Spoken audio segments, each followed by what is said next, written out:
This is Volusia Today, a public information radio program brought to you by the County of Volusia. Too easy. Good morning. Actually, Clayton, before we begin, I have to tell you, I was talking to our friend Sheldon Gardner last night at the Journal, and I said, oh yeah, we have a radio show tomorrow morning, and she said, oh, you mean Volusia County's one and only trusted source for local news? Good. No. She's a reporter, bro. She busted us for claiming to be. Oh, I thought you were from the governor's standpoint. Hey, Sheldon, we know you're out there listening, so good. So we're going to change it up a little bit today. Yeah. Who knew Sheldon listened, right? So we'll change it up today. Good morning, Volusia County. You are listening to Volusia Today. My name is Michael, and you are listening to Volusia County's one and only trusted source for local news. That was for you, Sheldon. Other than Sheldon Gardner. You should read Sheldon's stories too. She gets it right a lot of the time. Most of the time. And thank you for listening, Sheldon, you and my mom. We have three very, very special guests with us today. You know, normally we'll start with a little bit of news and talk about what's going on, but considering we're still in the recovery phase for Hurricane Milton, I'd like to go just straight into that and spend the rest of the show talking about that. Let's go for it. Okay. So we have three very special guests today. We have Clint Mecham. Clint, I think that's the first time I've ever gotten your name right. Thank you for that. Yes. It took me a year. We have Clint Mecham, Emergency Management Director. Yes, is that right? Correct. And we have Chief King. Thank you for being with us today, Chief King, Fire Rescue. And Ben Bartlett.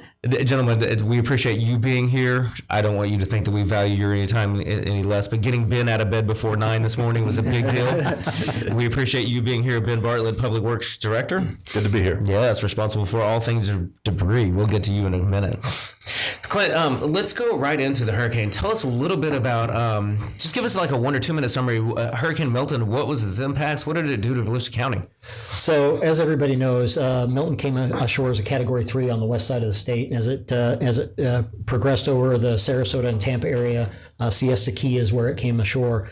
It downgraded itself a little bit, but as it approached Volusia County, as it crossed us and then crossed out into the Atlantic, it maintained a Category 1 classification throughout. So we saw some pretty significant impacts. We saw the highest official reported sustained wind was 62 miles an hour, which is just under the Category 1, but our gusts were repetitive and frequent. And the highest recorded wind gust was 87 miles an hour. So on top of that, in some locations we got in excess of 15 inches of rain added to the rain that we had seen the previous 2 weeks. So very significant impacts. And as the storm exited, we got some storm surge coming in. It affected the beaches. So all across the county, every location across the county was affected in some way.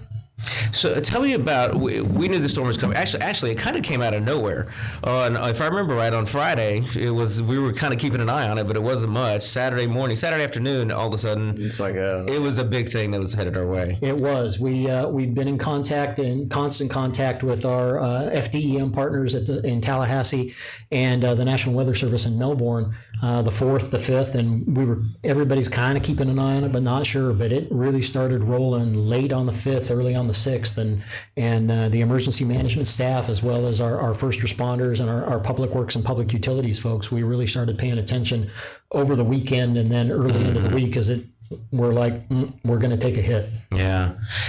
Help me understand the decision to do shelters and evacuations.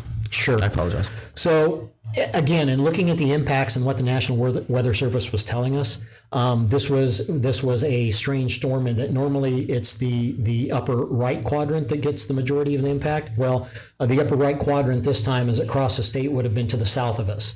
But this time, the convection put all of the effects, or a lot of the effects, on the left side of the storm, the upper left quadrant, and that's where we happen to be. So taking the lessons learned from like Ian and Nicole, for example, we knew based on what the Weather Service was telling us, we were going to see these significant impacts. So that's when we made the decision to go ahead and in conjunction with the Sheriff's Office, issue those evacuation orders for what we call Zone A, which is primarily our barrier islands, and then those areas that were known to have experienced impacts from Ian and Nicole. Okay. So the majority of the impact, we saw some wind, but the majority of the impact for us was rain and the subsequent flooding that came from that. Is that correct? Yep, absolutely. And we did get wind effect. And unfortunately, we could probably attribute our 2 deaths with 2 of our 4 deaths from the storm with wind effect because of the trees going through their roofs. That was probably more wind than rain, but widespread throughout the county. And what we're still continuing to deal with, and Ben's people especially are continuing to deal with, are those rain effects and the debris. So, the speed of the wind, like what was the wind speeds again? So 62 is what they recorded at the airport as the official high-end wind speed, and then we saw an official gust up in or at Ponce at 87 miles an hour. Because, obviously I was at the EOC with you guys, so, I didn't get the full, hearing what was going outside, but whenever I went home, my family and even the neighborhoods, we were all talking, and they said that the winds were scaring them to death. They said they've heard things like that. And I was like, guys, like that was what, like a Cat 1 strength, like winds? Category 1, And I said, just think what those people on the west side of the state, what they experience, Cat 2, Cat 3 force. So that's like, I know there's a lot of rain, but like my family, they're all talking about like how scared they were of just the wind out there. Yeah, mine too. Absolutely. I mean, the wind gusts we experienced, 87, 88 miles an hour. The sustained winds when the storm came ashore over Siesta Key were clocked at 105 miles an hour, sustained with gusts higher than It's almost double like what we had here. Exactly. So I was telling us, like, just think, could you imagine, what they were like if we, heaven forbid, ever have to go through something like a 2, 3, or, even higher. Exactly. So Clint, I don't want to dig too deep into the flooding because that's a whole entire show in and of itself. But where did we see the flooding and how we understand why? I know, like you already mentioned, we were already saturated before this thing even popped up. We were. We had experienced anywhere from 2 to almost 10 inches of rain the 2 weeks preceding the storm, and then during the storm we saw. Again, official numbers from the National Weather Service, we saw anywhere from 7 to almost 16 inches of rain during the 2 days of the storm. And I'm sure there are locations across the county that received even more than that. That's just the official numbers we got from the National Weather Service and their rain gauges. So the areas that we saw that were the most heavily impacted were the Deltona, Orange City, DeLand area, and then again, South Daytona, Port Orange, and Daytona Beach, primarily the Midtown area and Daytona Beach, were the ones that seemed to be the most heavily impacted by the rain. How much is out there still today? There's still significant water out there right now, and Ben and his folks will be are doing their absolute best to make sure that the impact is lessened. But once it's Florida, we're not that high above sea level, so once we get water on the ground, and again with the ground being as saturated as it is, it can be pretty insidious. It's got no place to go. So, Clint, I was trying to explain the term 100-year storm to my wife, and I'm a writer. I don't know much about anything. So help me, and I think she maybe listens on occasion. Help me out. How do I explain that to somebody? So, I mean, Ben described it the best during county council the other night, so I'll defer to Ben. Ben's a little shy. So you hear these words thrown around a lot: 100-year storm event, 500-year storm event, 25-year storm event. So what those are is they're really percentages of a chance of that storm occurring in a given year. So a 100-year storm event is really a way of saying that's a 1% chance you're going to get that type of event. And really, there's different durations of those events. You can have a 100-year 24-hour event, 100-year 72-hour event. So you don't hear that very often. Yeah. That's right. So a lot of times what we focus on is the 100-year 24-hour storm event. So the amount of rain, there's a 1% chance you're going to get this amount of rain over a 24-hour period. So for our area, roughly that's 11 inches of rain. Yep. So every year there's a 1% chance that you're going to get an 11-inch rainstorm over a 24-hour period. That's the 100-year storm event. And 500 years more than that. And what I would say is this storm event, what we've experienced on the east side was slightly less than what we saw during Ian because of the fact that we didn't have the tidal conditions. We didn't have the full moon and the king tide that really stopped everything from draining out and really prolonged the water for staying in for so long. But it was still devastating in terms of the fact that we got that much rain on the east side. On the west side, what you're looking at in terms of the amount of rain we got is very similar to a Tropical Storm Faye event in 2008, where we got more than a 100-year rain event. And in the west side, unfortunately, it's a series of what we call closed basins where there's no natural outfall by gravity for the water to flow to the river or to other places. The bottom of the basin is the lowest point. Correct. So these bowls fill up. You get all this rain, and Clint mentioned it. We had a lot of rain in advance of the storm.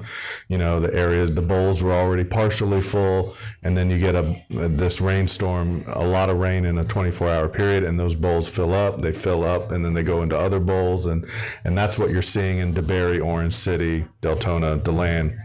Is those closed basins have filled up, and what we're working to do is we're working with our local partners, we're working with the state and everybody to really try to get and move this water around safely, so you're not impacting people downstream, you're not causing flooding by pumping water in other locations. So that's what we're working on right now. It may have been you. Somebody told me in the EOC last week that, see if I get this right, that this was the rain, Milton brought the rain of Ian and the winds of Hurricane Matthew. Is that a fair assumption for a layman? Again, it was close to the rain levels of Ian. Ian, I think, brought actually higher totals and stuff like that. Matthew, the wind was probably comparable. But so it's a good general comparison. But each one of these storms, as Ben said, each one of these storms has the potential to be a 100 or a 500-year storm. Right. It's not that we get one every 100 years and we're done. Each storm has that potential. So it's kind of like playing the lottery, right? The more you play, your odds don't get better at getting the winning numbers. The odds are the same every time you make a draw. So each time we get a storm, the odds are it can be a 100 or a 500 year, just like the previous one. Yeah, I think that's what's hard to grasp about 100 years. So you think you're only going to see it once. I saw it. I'm not going to live another 100 years, so I won't see another one. Right. It's kind of the easy way to assume what that means. Yeah. Pardon me. We talked a little bit about the evacuations. Chief, can you tell us a little bit about your department and fire rescue and what you guys did during the preparation for the storm, during the storm, and then the recovery? Okay, so like every other storm, this one snuck in on us a little bit. So over the weekend we were having some conversations, and at that point we're looking across at what resources we might need going into a storm. But we talk a lot about Ian here, and my first big storm here in Volusia County dealing with it was Ian. Similar water rescues and stuff like that. So what we did different this time, prior to this storm, when Helena came through, we had put our resources together with the sheriff's office. We deployed to Taylor County, started more of that force multiplier. So this was really the first storm that we had the opportunity to building all these resources together. And I feel when Milton came in, we had way more resources available for the entire county, help out all the municipalities, to assist with them. So I think with this storm, just that portion of it, the amount of water that we were dealing with during the storm, possibilities of running calls during storms, because that's our biggest problem when these storms come through. First thing we're doing is cutting off the barrier island when we got to shut down the bridges at 39 plus miles an hour. Right. So that kind of stops us from being able to respond to the barrier island side of so that's part of the reason why I think we look at evacuations, especially in that area. Secondly, we get to a point where I think in this storm, we had several hours that we couldn't run medical calls or really any calls east of Nova Road, because we were seeing a lot of high winds. So it was emergency operations were shut down for several hours just because of that. What we did this time, we put in place with the sheriff's office, there was 2 Bearcats, and we had crews on that truck. So we had ALS Bearcats available to run to if we had really life critical calls during the hurricane, which we didn't have to deal with any. I mean, there was a couple of instances where we got out to try and save people, but that's kind of the difference from this storm. I mean, that's what we look for. Chief, I drive a prissy little SUV. You're going to tell me understand what a Bearcat is. It's pretty much like a little armored vehicle. I mean, this thing, you can't blow it over. It's a wider wheelbase. I mean, if the back opens up, you can fit a whole SWAT team in it. So it's a wheelbase. It'll go through water. It's a little higher vehicle. Before the hurricane, not just here, but in lots of places, you always hear people in the press conferences, fire rescue, law enforcement, whoever it is, saying, here's why you need to evacuate, because there may come a point in time where we can't get to you. And I think there's always an assumption that you guys are always going to be there for us, right? Like the general, I certainly assume that if I dial 911, somebody's going to be there in about 3 minutes. And in the middle of that hurricane, that's not the case, right? Most of the time. I mean, if it's, I've seen in all my years of doing this, other places I've been, there's always that one or two calls that comes up. We're going to figure out how to get there, but the problem is the amount of calls that come in. I mean, people that don't heed the warning and evacuate, and all of a sudden they have a medical emergency, or they're just scared and they're calling 911. Those are the ones that it's hard for us, but we got to make the decision. We can't respond. But there's times that, we're putting ourselves in more danger when people could have just evacuated and not put us in that danger. Yeah, and so there's that tough situation. And I think people, our community, really did prepare and take the storm seriously. Like, we had just a little bit over 1,000 people in the shelters, and the sheer amount of sandbags that were given out, not just through the county, but our municipal partners, was nothing short of extraordinary. Yeah. And I mean, we don't have the actual comparisons, but pretty close. The call load during the storm this time was half of what it was in Ian. The calls that were coming in. Well, so then that makes me to believe kind of what Clayton said. Yeah.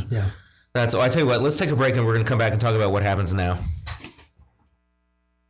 Subscribe to the Volusia County YouTube channel. And hit the bell icon to know what's happening in your hometown. There are so many great places to explore. And things to learn. With over 1,000 videos available right now, the channel offers something for everyone. Let's go!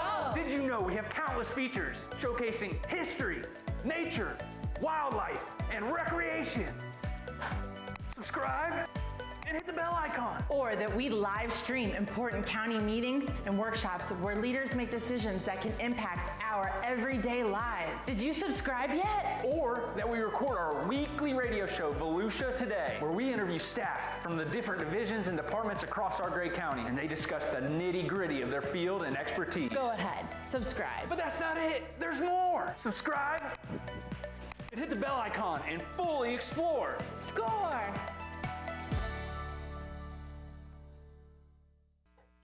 Welcome back, everyone. This is Clayton Jackson with Volusia Today. We're talking all things Hurricane Milton and our ongoing recovery efforts. And so, Clint, just want to ask, a lot of people are calling, after the storm, there's widespread power outages throughout the county, Duke, FPL, Clay, New Smyrna Utilities.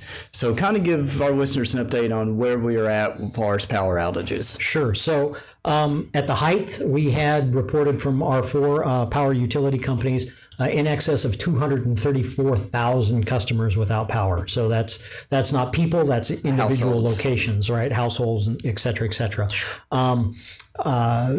Earlier this week, we hit our benchmark of being 95% restored, and now, in looking at the numbers that are being reported by Duke and FP&L, for example, they're actually on par with what an average day in Volusia County would be. So we are about as back to normal as we can be for power restoration. And again, all four of our power utility companies, they did a phenomenal job, a truly outstanding job getting the power back on.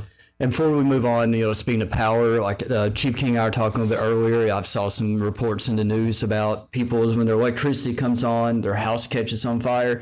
Just real brief, give an explanation of what happens and what people can do to prevent that. Okay. Well, on top of that, that's another part of a storm that, we keep some extra resources. We're prepared because we know when that power starts coming back on, we could deal with houses that may have had some water intrusion or something, or some damage that can turn into being a fire. And I think we had post-storm, from the end of the storm till a day and a half, we had 4 structure fires that just the county alone was on, not in the whole county. So we talk about it all the time, especially when your power goes off. You could be doing stuff in your house. So, make sure when the power's off, you go around and check everything. But most of all, if you're evacuating, go ahead and turn your power off, because you might not be home when your power comes back on. So a good thing is to just, either double check if you're home, make sure all your stuff are off, but turn that power off if you're not going to be there, if you're going to evacuate. Because you leave, like you said, curling iron on, something like that, and you get up and go to the shelter, and if you're not home and that power flicks back on, that could spark something. Yes. The easy answer is just go to your garage, turn off the main breaker, and evacuate. That's great advice. But so now the water's starting to recede. The electricity's back on. I've salvaged whatever food I had left, but now, Ben, my yard has a bunch of what you call vegetative debris in it. What do I do with it? Well, this is something we've been through, unfortunately, quite a few times before, and I think a lot of our residents have gotten used to this process. But basically, we've begun mass debris operations, which basically means we're coming around with those big trucks with the claws to pick up debris. But there's different kinds of debris. There's not just vegetative debris. That's a lot of what we see out there, the piles of trees and things like that. But there's also what we call construction and demolition debris. So if your fence came down or you had, some flooding and you put some drywall out, that's considered C&D debris. You can have white goods, which is appliances. That's a separate type of debris. And then, so what we ask is that you place that material out at the curb. Don't block the roadway. Try not to block the sidewalks. Definitely don't block the drainage inlets and the storm drains. Place that material out at your curb. Keep it separate. Do not bag up the vegetative debris because they won't be picked up. These are all FEMA regulations, so I can't stress this enough. We have some graphics that your team puts out through social media that kind of shows everybody what to do. But if you combine your debris or you put it in bags, it's not going to get picked up. And so we urge people to really follow the rules on that and try to be as mindful of those as possible so we can come through and get your debris.